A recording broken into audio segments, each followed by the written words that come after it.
நான் C. Joseph Vijay எனும் நான்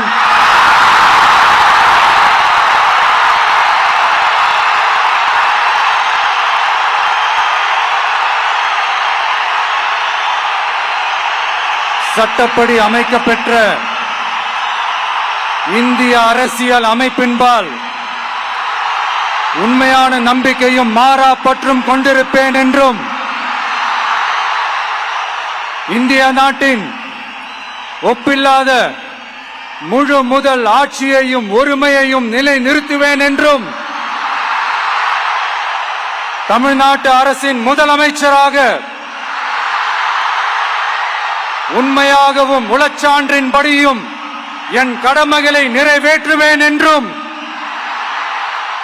அரசியல் அமைப்பிற்கும் சட்டத்திற்கும் இணங்க அச்சமும் ஒருதலை சார்பும் இன்றி விருப்பு வெறுப்பை விலக்கி பலதரப்பட்ட மக்கள் அனைவருக்கும் நேர்மையானதை செய்வேன் என்றும் ஆண்டவன் மீது ஆணையிட்டு உறுதிமொழிகிறேன்.